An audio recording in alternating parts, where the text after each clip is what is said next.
नेपाल और कई अन्य देशों में जो हुआ उसके बाद जेनजी शब्द संवेदनशील हो चुका है। उच्चारण करने वाला परिणाम का स्वयं ही जिम्मेदार है। अब बात मीम्स और रील्स से आगे बढ़ गई है। जेनजी शब्द का राजनीतिकरण हो चुका है। नैनोशिप, सोलुलू और ऑरा जैसे क्यूट से लगने वाले शब्द हाय हाय के एरा की ओर चल पड़े हैं। ऐसे में सोनम वांगचुक के मुंह से जेनजी रेवोल्यूशन शब्द निकला तो व्याख्या के कई द्वार खुल गए, पर उसके बहुत पहले बहुत कुछ हो चुका था। आगजनी और आंसू गैस के गोलों के बीच लद्दाख सुलग रहा था। बीजेपी दफ्तर और सुरक्षा बलों की गाड़ी में आग लगाई गई। अब नेता बयान दे रहे हैं और चेतावनियों की शक्ल में आ रहे हैं कुछ आदेश। तो आज के शो में इसी पर विस्तार से बात करेंगे।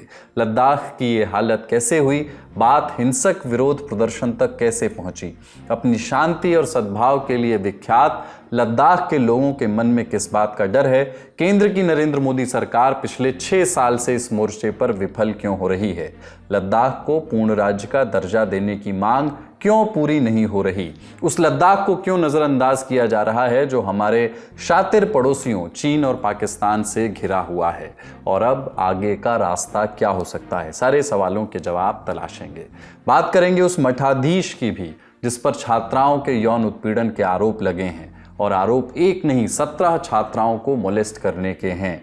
बात करेंगे चुनाव आयोग और राहुल गांधी के वार पलटवार के बीच आए एक टेक्निकल अपडेट की भी। कांग्रेस की उस बैठक की बात भी करेंगे जो आज़ादी के बाद पहली बार बिहार में हुई। नमस्ते, अपन है कुलदीप और आप देख रहे हैं the Lallantop show.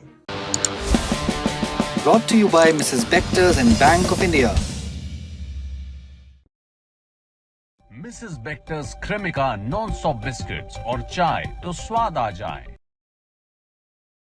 Ladakh सुलग उठा है। 24 सितंबर को आई तस्वीरों के बाद यही कहा जा रहा है। लेह में हिंसक विरोध प्रदर्शन, बीजेपी सरकार हाय हाय के नारों के साथ पार्टी दफ्तर में आगजनी, सुरक्षा बलों पर पत्थरबाजी, सीआरपीएफ की गाड़ी में आग और इस प्रोटेस्ट के सबसे बड़े चेहरे सोनम वांगचुक का बयान। हालात अभी नाजुक हैं। ये कोई छोटा मोटा बवाल नहीं है, बात गहरी है और चिंताएं भी गहरी हैं। मुद्दे पर सीधे आते हैं। 24 सितंबर को प्रदर्शनकारी लेह में जमा हुए बीजेपी दफ्तर के बाहर और लेह काउंसिल के दफ्तर के बाहर भी प्रोटेस्ट की एक कॉल स्टूडेंट्स और यूथ ऑर्गेनाइजेशन ने दी थी। जिस संगठन का नाम प्रमुखता से सामने आ रहा है वो है लेह एपेक्स बॉडी यानी LAB। इस विरोध प्रदर्शन में कुछ स्थानीय सामाजिक और धार्मिक ग्रुप्स भी शामिल हुए। रिपोर्ट्स के मुताबिक 23 और 24 सितंबर की दरमियानी रात सोशल मीडिया के जरिए लोगों को इकट्ठा किया गया। प्रदर्शनकारी एक बात को लेकर के काफ़ी गुस्से में थे, यही कि 23 सितंबर को प्रोटेस्ट में शामिल 2 बुजुर्ग बेहोश हो गए थे। ये प्रोटेस्ट भूख हड़ताल की शक्ल में 10 सितंबर को शुरू हुआ था। नेतृत्व सोनम वांगचुक ही कर रहे थे। तो कहानी यहीं से आगे बढ़ी, लोग इकट्ठा हुए, गुस्सा बढ़ता गया और प्रदर्शन की भनक प्रशासन को चूंकि पहले से ही थी इसलिए कुछ तैयारियां पहले से उन्होंने कर रखी थी। लेह काउंसिल के दफ्तर के बाहर बैरिकेड्स लग चुके थे, सुरक्षा बलों की तैनाती बढ़ा दी गई थी।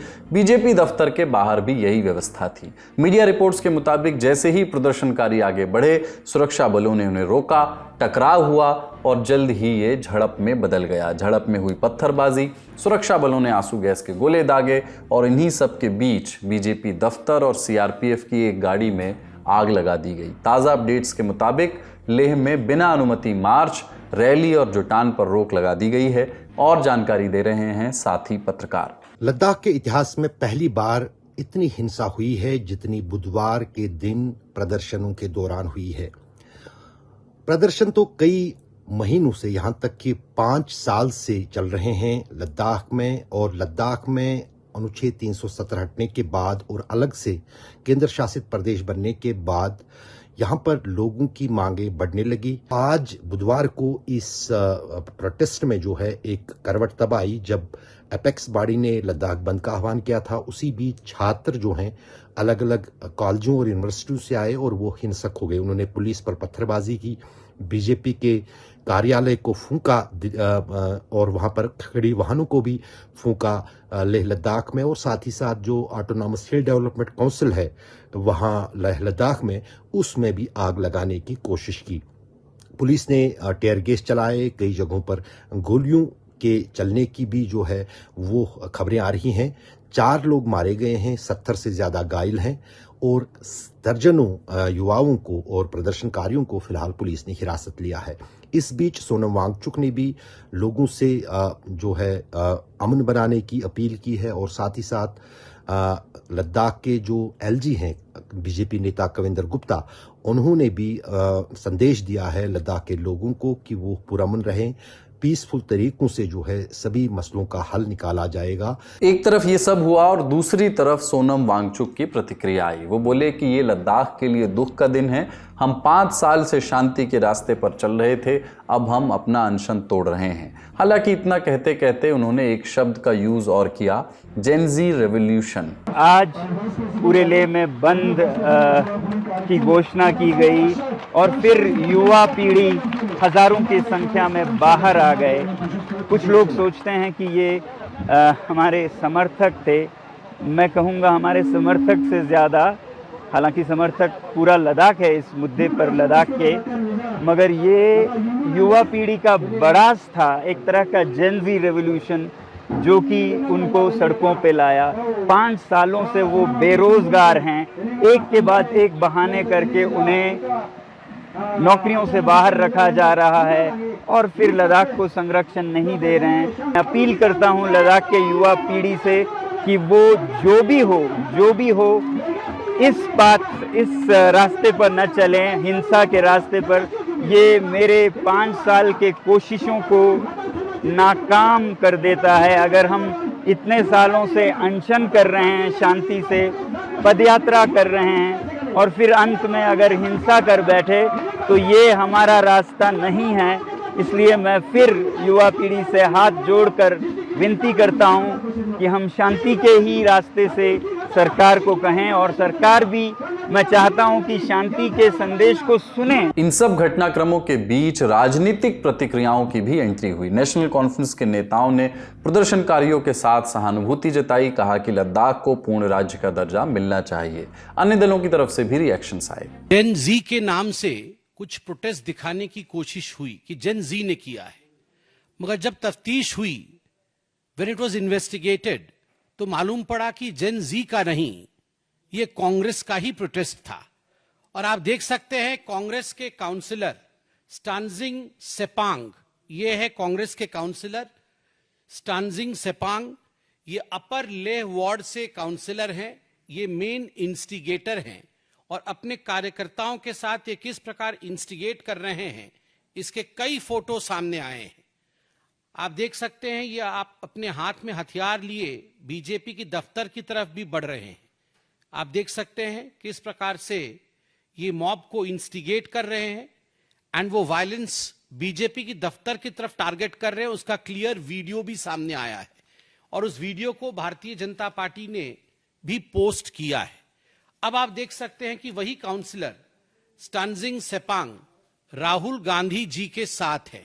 यह जो तस्वीर है ये राहुल गांधी है, ये स्टानजिंग सेपांग हैं जो अपर ले वार्ड से काउंसिलर है कांग्रेस पार्टी के, जिन्होंने आज प्रदर्शन को भड़काने का काम किया, उसे हिंसक बनाने का काम किया। अनफॉर्चुनेट है, बड़ा मिसहैंडल हुआ है लद्दाख। जिस तरह जम्मू कश्मीर मिसहैंडल हुआ है उसी तरह लद्दाख भी हुआ है। जहां वो बात सही है वहां ये भी है कि जो वायलेंस है वो बिल्कुल गलत है। वायलेंस को हम बिल्कुल कंडेम करते हैं। उम्मीद करते हैं कि जो दिल्ली की सरकार है वो लद्दाख के लोगों के साथ बैठ के उनके साथ बातचीत करे। जहां वो इम्पोर्टेंट है वहां जम्मू कश्मीर भी इम्पोर्टेंट है। जो यहाँ के लोग हैं उनकी जो एस्पिरेशन है उनकी भी बात सुननी चाहिए। अब बात इस पर कि ये नौबत यहां तक कैसे पहुंची, इसके लिए चलना होगा 5 अगस्त 2019 की तारीख में, जब केंद्र की मोदी सरकार ने जम्मू कश्मीर को 2 केंद्र शासित प्रदेशों में बांट दिया था, जम्मू कश्मीर और लद्दाख। लेकिन इसमें भी एक ट्विस्ट था। जम्मू कश्मीर में तो विधानसभा की व्यवस्था की गई, लेकिन लद्दाख को बिना विधानसभा वाला केंद्र शासित प्रदेश बनाया गया।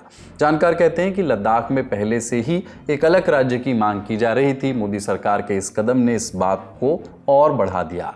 लद्दाख के लोगों को लगने लगा कि अब तो वो पूरी ही तरह से केंद्र के कंट्रोल में आ गए हैं। ऐसे में उन्होंने नए सिरे से विरोध की ठानी। यहीं से एंट्री हुई सोशल और क्लाइमेट एक्टिविस्ट सोनम वांगचुक की। वही वांगचुक जिनका रेफरेंस 3 इडियट्स मूवी में दिया गया है। एक इंजीनियर, इनोवेटर और एक्टिविस्ट के तौर पर पूरी दुनिया में उनकी पहचान है। पिछले 4 दशकों से वो लद्दाख में एक्टिव हैं, अलग अलग मुद्दों पर लोगों को लामबंद करते रहे हैं।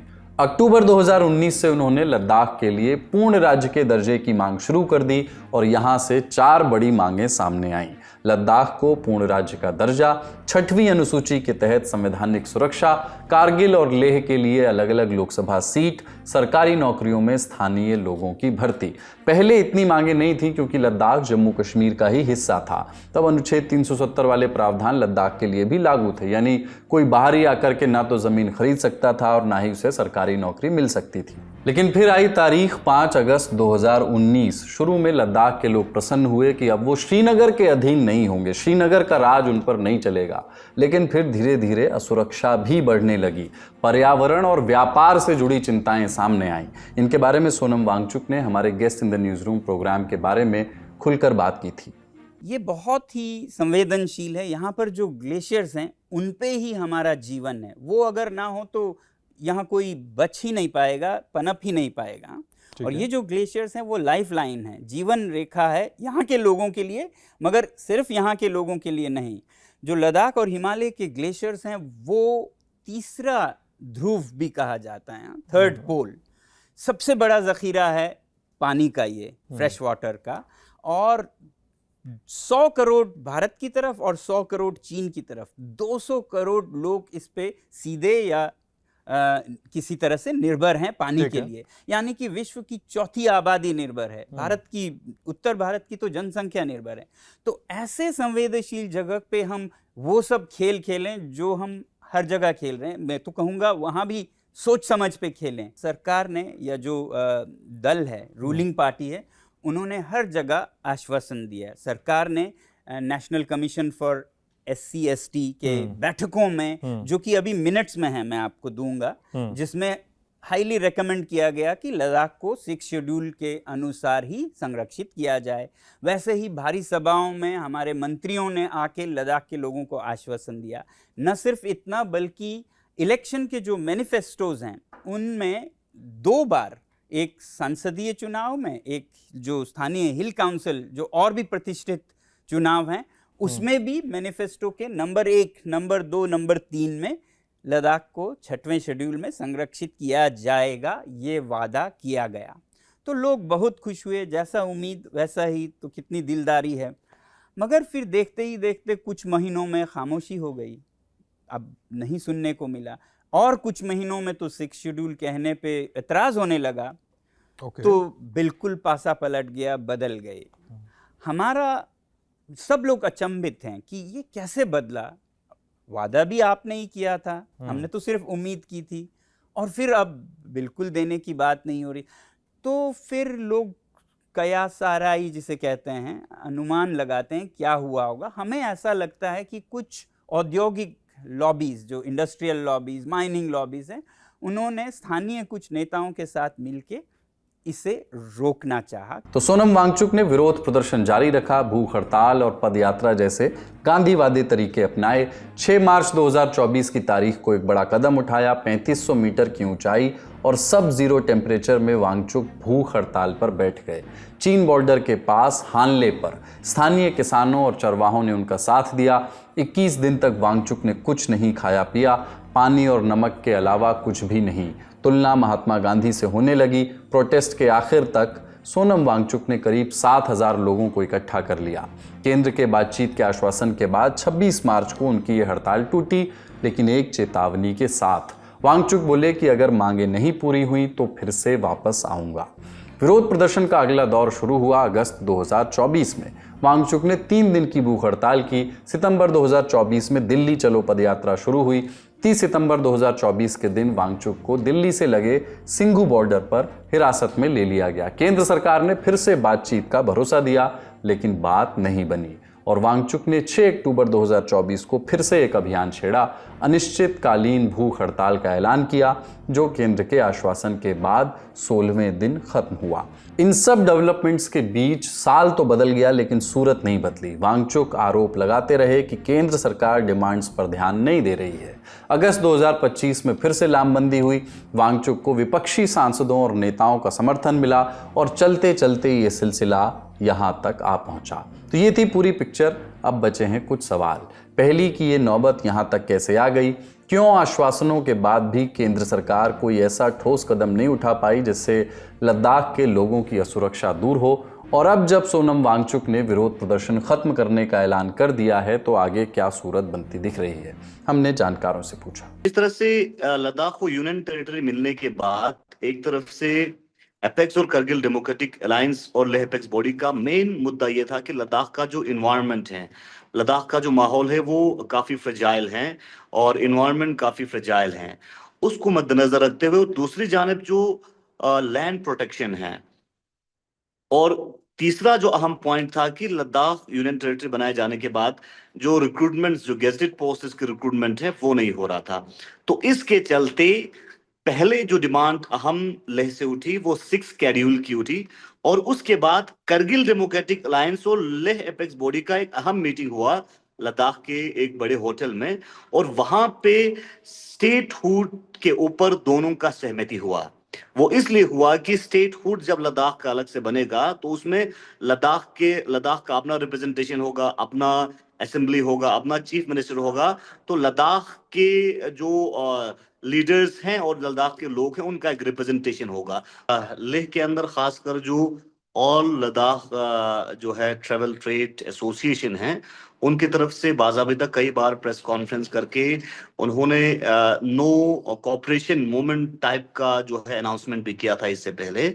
और उनका कहना था कि और साथ ही साथ जो लेह का जो टूरिज्म इंडस्ट्री से, लद्दाख का टूरिज्म इंडस्ट्री से ताल्लुक रखने वाले लोगों ने भी ये डिसीजन लिया था कि बाहर के जितने भी इन्वेस्टमेंट हैं लद्दाख के अंदर, उसको जो है अलाउ नहीं करेंगे।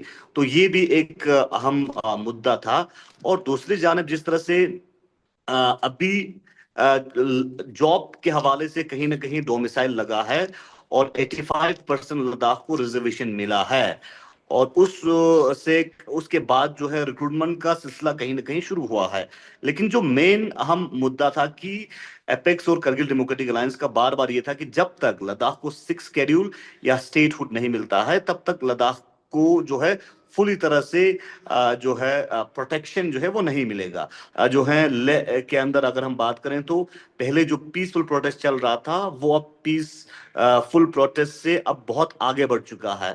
तो इसको मद्देनजर रखते हुए अब गवर्नमेंट के ऑफिशियल खुद जो है मिलने के लिए आ रहे हैं, तो इस तरह की बातें उन्होंने कही। तो इस सिनेरियो में अब जो है जब यूनियन गवर्नमेंट से ऑफिशियल के साथ मुलाकात होगा, उसके बाद ही हमें ये जानकारी मिलेगी, ये आया होगा कि अब किस तरह की डिसीजन गवर्नमेंट लेगा। चिंताएं और भी हैं। लद्दाख भारत के लिए रणनीतिक रूप से बहुत महत्वपूर्ण है। चीन से सीमाएं लगती हैं और करगिल का इतिहास तो सबको पता ही है। हमारे दोनों पड़ोसी किस फिराक में रहते हैं, ये किसी से छिपा नहीं है। करगिल युद्ध के दौरान वो स्थानीय लोग ही थे जिन्होंने पाकिस्तानी सेना की अर्ली मूवमेंट की जानकारी दी थी सेना को, भारतीय सेना को।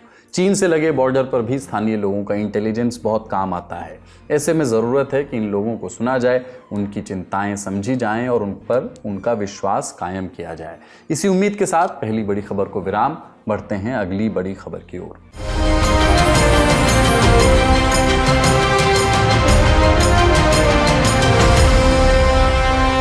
देश दुनिया को प्यार, भाईचारा, सद्भाव की सीख देने वाले एक बाबा खुद ही फरार चल रहे हैं। पुलिस ने उनकी तलाश में दिल्ली से लेकर उत्तर प्रदेश तक एक एक कर दिया है। क्यों? क्योंकि बाबा पर लगा है यौन उत्पीड़न का आरोप। एक दो नहीं, कुल 17 लड़कियों की ओर से। क्या है पूरा मामला और क्या है बाबा का इतिहास, ये जानेंगे आज दूसरी बड़ी खबर में।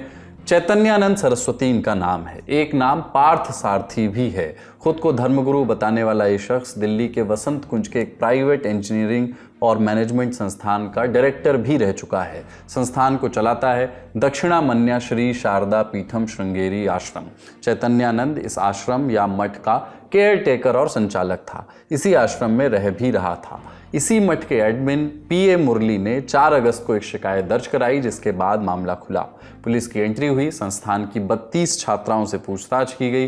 पुलिस के मुताबिक 32 में से 17 छात्राओं ने बताया कि चैतन्यानंद ने उन्हें अश्लील व्हाट्सएप मैसेजेस भेजे, उन्हें गलत तरीके से छुआ। कुछ छात्राओं का यह भी कहना है कि संस्थान के कई कर्मचारियों ने चैतन्यानंद की डिमांड को मानने के लिए उन पर दबाव डाला। उनमें महिला कर्मचारी भी शामिल हैं। पुलिस ने एक्शन लिया। चैतन्यानंद के खिलाफ भारतीय न्याय संहिता की कई धाराओं के तहत केस दर्ज किए गए।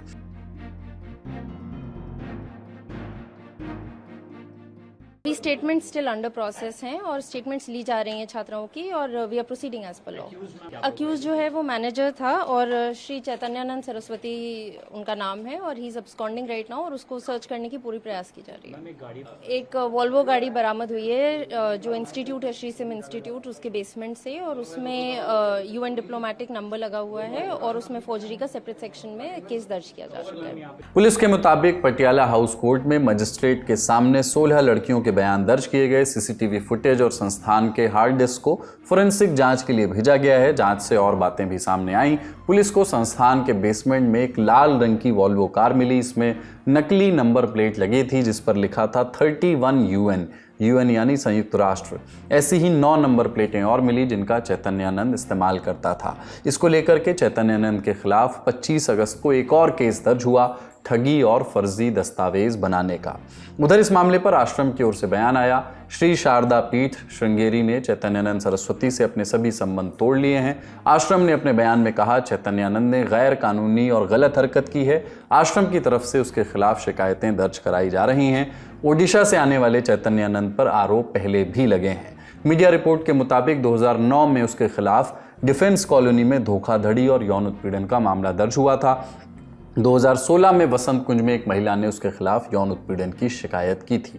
मीडिया रिपोर्ट के मुताबिक जब 4 अगस्त को मामला सामने आया तब चैतन्यानंद लंदन में था, फिलहाल फरार है। उसकी तलाश की जा रही है। दिल्ली और उत्तर प्रदेश में कई जगहों पर छापेमारी की गई है। पुलिस के अनुसार चैतन्यानंद की आखिरी लोकेशन आगरा में थी। राष्ट्रीय महिला आयोग ने भी मामले का स्वतः संज्ञान लिया है। दिल्ली पुलिस कमिश्नर को लेटर लिखा, 3 दिन के अंदर डिटेल स्टेटस रिपोर्ट की मांग की है। जीवन में बेहतरी की उम्मीद में एक संस्था में एडमिशन लेने वाली छात्राओं के आरोप बेहद गंभीर हैं। उम्मीद है आरोपी जल्द से जल्द पुलिस की गिरफ्त में होगा। जो भी अपडेट मामले में आएंगे हम आपको बताएंगे। बढ़ते हैं सुर्खियों की ओर। ज्ञानेश जी, हमने चोरी पकड़ी तब आपको ताला लगाना याद आया। अब चोरों को भी पकड़ेंगे तो बताइए सीआईडी कब सबूत दे रहे हैं? भाषा और विषय सुनकर के समझ गए होंगे मामला राहुल गांधी बनाम ज्ञानेश कुमार वाला है। एक्स पोस्ट पर ये तीर चले हैं। राहुल ने अपनी पोस्ट में अंग्रेजी अखबार इंडियन एक्सप्रेस से जुड़ी दामिनी नाथ की एक रिपोर्ट की कतरन साझा की।